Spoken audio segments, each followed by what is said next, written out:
रविवार के दिन यह व्रत आने के कारण इसे रवि प्रदोष व्रत कहा जाता है।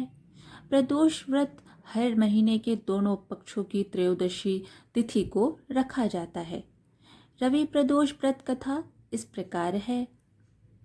एक समय सर्व प्राणियों के हितार्थ परम पावन भागीरथी के तट पर ऋषि समाज द्वारा विशाल गोष्ठी का आयोजन किया गया।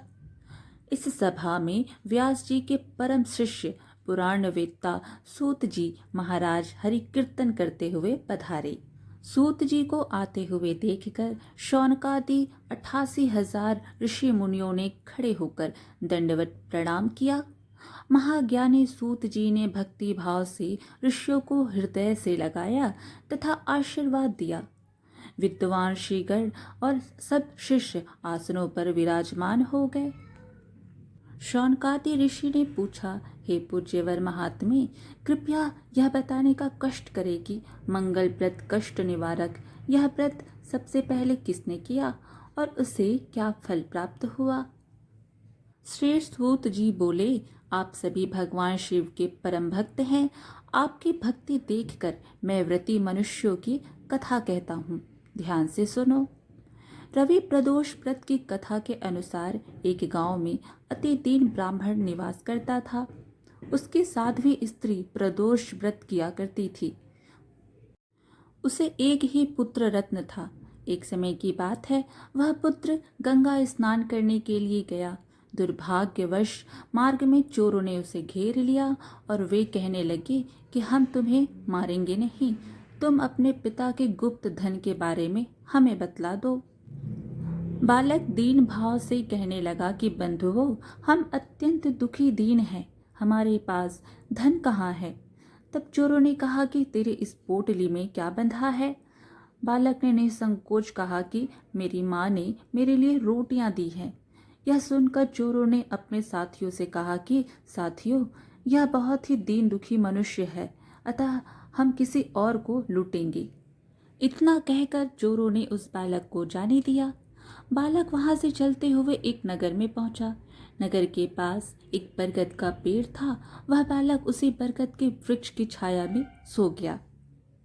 उसी समय उस नगर के सिपाही चोरों को खोजते हुए उस बरगद के वृक्ष के पास पहुंचे और बालक को चोर समझकर बंदी बना राजा के पास ले गए।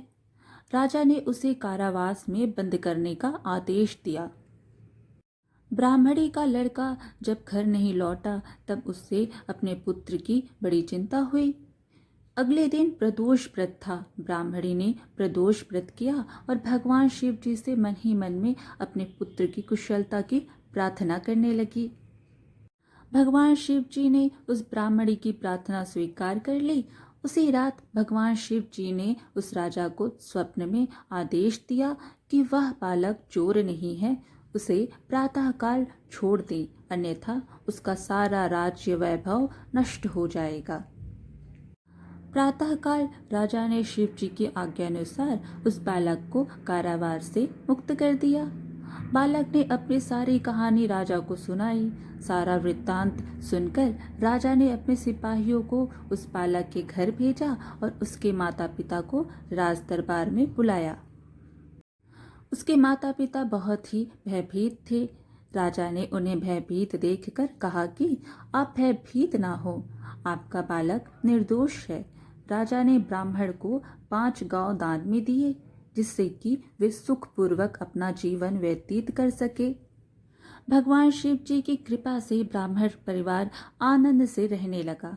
अतः जो मनुष्य रवि प्रदोष व्रत को करता है वह सुखपूर्वक और निरोगी होकर अपना पूर्ण जीवन व्यतीत करता है तथा उसके जीवन में खुशहाली आती है। तो इस प्रकार आज की यह रवि प्रदोष व्रत कथा यहीं समाप्त हुई। फिर मिलेंगे एक और धार्मिक कथा के साथ। वीडियो पसंद आए तो लाइक ज़रूर करिएगा और चैनल को भी सब्सक्राइब करना ना भूलें। धन्यवाद।